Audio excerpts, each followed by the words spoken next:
Hi all, welcome back to another interesting video about A2A protocol. Today we are going to see the JSON-RPC method used in the A2A protocol.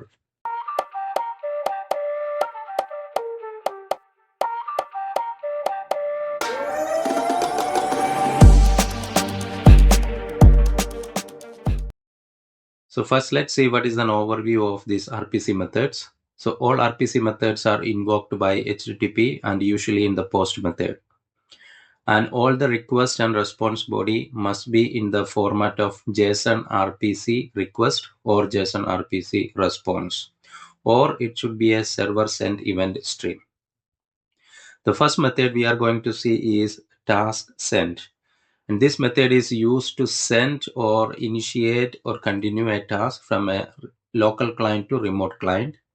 And it's suitable for immediately completing task or a synchronous task or continuously polling based for workflows implementation. And this particular task send method is using a one particular object is called task send parameters. And this object contains the input message and also different parameters for the task execution, which is basically the instruction to the remote client. And it usually returns the current state or a final stage of the task with the artifacts, which is the response. And this is a sample JSON schema for sending this method. The method name is task send, as you can see here. And we pass the task ID. The task ID is generated by the client or local agent. And then whatever be the instruction we need to send to the remote client. The second method we are discussing is send subscribe, and it is used for long running or streaming tasks. And it is only possible to send if the remote agent is supporting this streaming capability, which he can find in the agent card schema. And it start the task. So this method does two actions. One, it will start the task, then it will subscribe to the updates. And we can do this using a long connection which implemented using servers and events. And it is also using a special object called send task streaming response. And here is a sample one.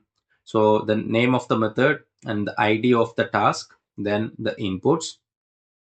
And the next schema is containing the response given by each stream or each stage of the streaming task, whether the state is in progress or it's completed. When particular long running task is completed, this state will move to completed, and then we will get the result of that particular response.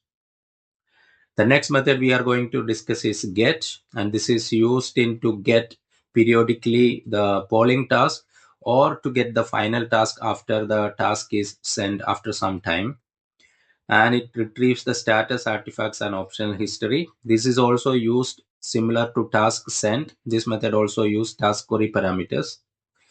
And we can see the schema is same as task send. So the method is task get and the task unique identifier. And then the response will be a message and artifact from the remote agent. The history is not relevant at this point, but this is used to how long the history needs to be maintained for this particular task and how long the history response needs to be included in the response method as well. When we go for the implementation of agent, we will go through this with the scenarios. The next task we will be discussing is task cancel. As the name implies, it's used to request a cancellation of ongoing request or task. In particular scenarios, maybe the client agent decides that it do not want to go for task execution, most probably in the streaming task, then it can use this method. And the response will be the update of the task, like it is cancelled or the response is successful, like that.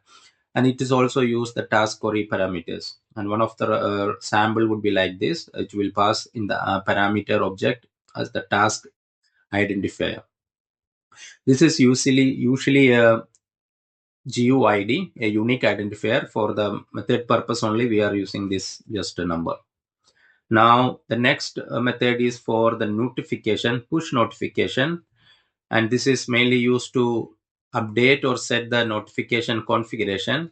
and it used to set the configuration, and after that then the server can send the status updates, the response update to the client objects, and it streams the send task streaming response.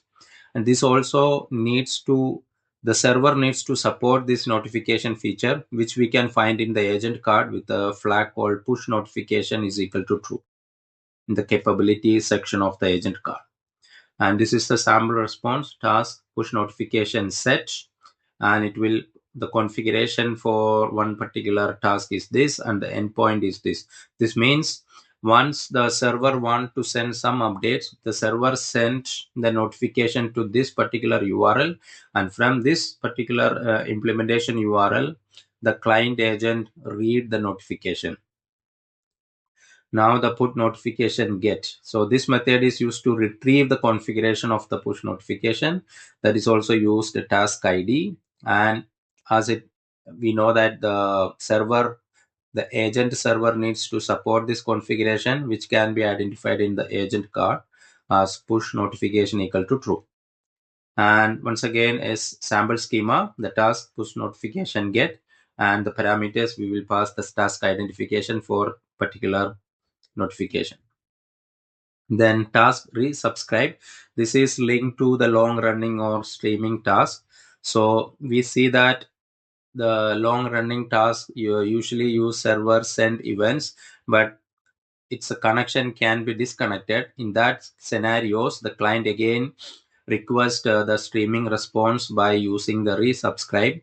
Then the SSE connection will be re-established, and then the response will be sent to the client from the remote agent. So as it we know that it is also require the server to support streaming, and we can read this property in the agent card. And once again the sample schema, the task and resubscribe, that's the method name, and it will pass the task ID information. Then the current status of the streaming response will be sent back to the client agent.